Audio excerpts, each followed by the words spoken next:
What's going on, my beautiful people? It is your boy. Just want to holler at y'all for a minute. Something hit me, man, and I just felt I need to share it because somebody else, somehow, some way, is possibly dealing with the same situation. This is going to be a two-part one. So this is part one. And what we're going to talk about today is resentment. Yeah. One of the biggest mistakes I've made in life, and I just realized it because it can come at you in so many different ways. I've dealt with this too many times.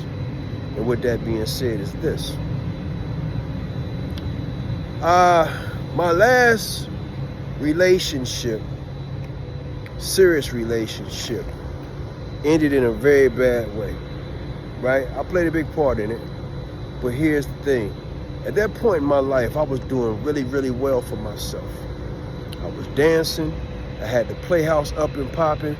I was averaging 600 plus women per show. Plus, I was also on the radio, right? You know, it's a big difference about being on the radio and it be luscious from V103 versus just being luscious, right? My name carried a lot of weight because I was luscious from V103, right? I had people pulling up on me, wanting to give me CDs, and I had nothing to do with programming. But because they heard my name, Luscious, and I was from V103, that put a whole lot of power behind my name. There was not a club that I went to or event that I could not go to and get free tickets. Right, yeah. Free basketball tickets, free baseball tickets, free concert tickets. Got a lot of perks because I was luscious from V103. People wanted to be a part of that, right? So with all that being said, one of the biggest mistakes I've made was when I then found the woman. Yeah, I thought I found the woman, y'all. She was physically everything I liked. She was beautiful, right? Body was like I like it. She had a nice little boom back there. You know what I'm saying? She was sitting on something. She had nice hair. It was her hair. You know, for me, it's not so much about the type of hair you got or how long your hair is. I just like for it to be your hair because I like to play in a woman's hair. That's just, you know, if I'm fucking with you, if we are in that sexual moment, I'm in your hair at some point. So that was a big thing for me. I like women to have their own natural hair. I cannot stand wigs and all that. All right? So that's just my personal thing. And as for my situation, the person who I'm dealing with on the norm. So it's not, you know, I mean, if it's just something that we doing, you know, that's your thing. You know, I could really give a fuck less if it's just a hit it, quit it type situation. But the chick that I'm dealing with on a regular, that I'm seeing on a regular, that's kind of one of my things. Anyway, with all that being said, the young lady who I was dealing with had a lot of insecurities when it comes to me being who I was, luscious from V103. And being luscious from V103 came along with a lot of other perks. I was already that nigga as far as the dance game, right? Now I have V103 behind me. So where I already had a lot of women who were interested in me, it only magnified times 10. And she was very insecure when it came to that. And I played a part in that. Let me say that first. I definitely played a part in that. You know what I'm saying? Because, one, I was very honest about what I was going to do and what I was not going to do at the very beginning. And by doing that, I exposed a lot of things about the dance game that I probably should have just really kept my mouth shut about. You know, because once you start talking about certain things, and you put it out there, people start then looking for those things. It's almost like if you met somebody who let me give you a good, like if you met somebody who trying to give you a good, I want to give you, it's almost like, okay, because I've been around people who smoke weed, and I know what weed look like, smell like, a person's eyes, how they get when they're under the influence of that. See, I know these things, right?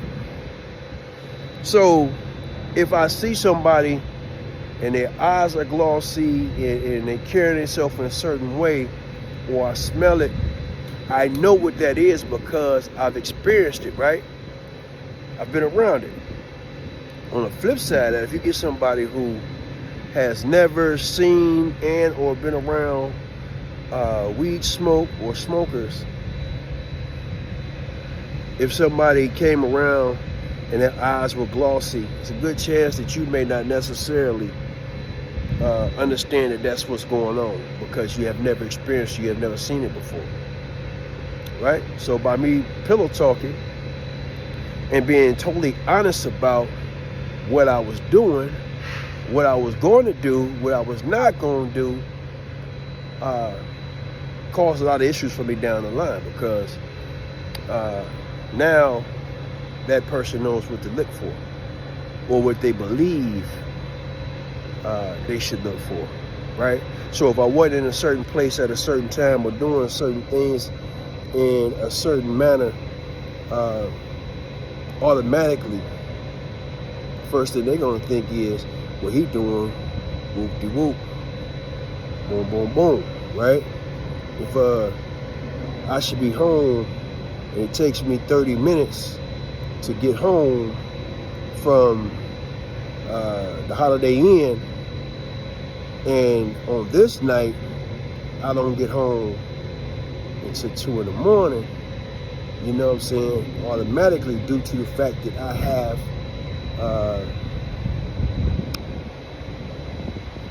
the resources, we'll say resources, because I am able and I'm around a lot of women, the first thing she always thought was I was doing something, that I was, you know,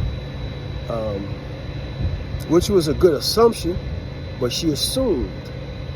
And when she assumed, she made an ass out of you and me. That's the situation, right? In this particular situation, I had put my mind in the mindset that I was going to do right this time. I was going to give my all, right? No lock on my phone, none of that. So that's how I was living. I had put my whole mindset into, I'm going to do right this time, blah, blah, blah. So let's get to the resentment part of it.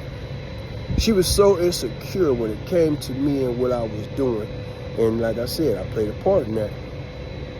That in order for her to feel okay about certain things, I had to pull back from my purpose in order to make her happy. And that was one of the biggest mistakes that I've ever made in life. I pulled back from my purpose, and for 4 years, I stopped traveling, right? It started there. I stopped traveling because she couldn't travel with me. It didn't make sense for her to travel with me. And if she traveled with me, that was only an expense that I didn't need, right?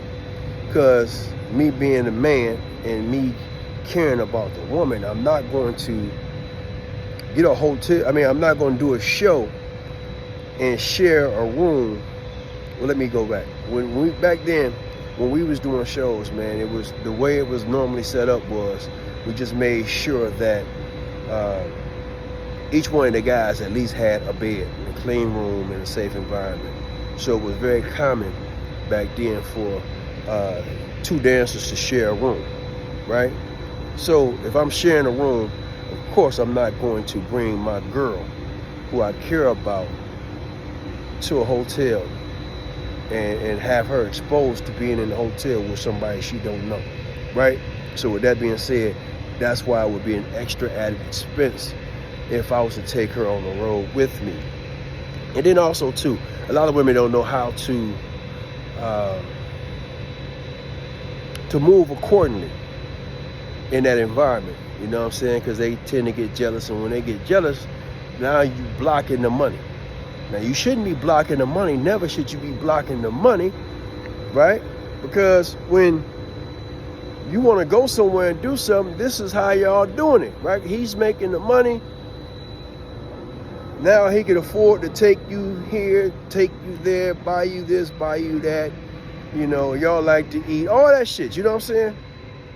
So anyway, the resentment. Let's get back to the resentment. In order to make her feel good about things, I had to change what I was doing. So I stopped traveling, right? I had the Playhouse going on. The Playhouse was very successful, so therefore I stopped going out of town. I only did the Playhouse so that I could be stationary and in one spot so that she could see what I was or was not doing, right? Big mistake. Because here's the thing that caused the biggest issue. Because she was always worried about what I was doing, I mean, I couldn't go to the gym for a point in time, or I couldn't go to the gym for a long period of time without her feeling like I was possibly doing something, right? Because of her insecurities. And so now I'm in this box and I can't move around like I want to. The woman who I believe I loved and the woman that I wanted to be with, I started to resent her. You hear what I'm saying? I started to resent her because I couldn't move around like I needed to move around. I couldn't move around like I wanted to move around without making her upset, without her feeling a certain kind of way. And it ultimately led us to the breakup. Because I was on edge, I was walking on eggshells, I was feeling some kind of way. And because I'm doing that, any and every little thing she did, it irritated me. Everything she did became to irritate me. I mean, all the little shit, it would just irritate me. And then it caused me to do what? Shut down, not want to talk. And then with me being quiet, led her to believe what? That I'm fucking around. And then it got to the point of the goofy shit where I never understood this in my life, while women go out and cheat because they believe he's cheating. That don't make sense to me. Especially if you're not gonna let them know you cheating. Anyway, that's part one, because there's two sides to this situation. But the resentment ultimately ended up screwing up the relationship that I thought I wanted with the woman who I thought I loved. I mean, she was everything I wanted physically. Sex was great. She had a good job. She didn't need me for that. So anything I gave her, it was not a thing that I had to do it. You know, there was no strain on me because of that. So it wasn't about that. We was able to do what we wanted to do, how we wanted to do it. We were both financially in a good space, and together we was able to have and do whatever. Perfect situation, so I thought. But then resentment crept in and fucked up my relationship. Part one.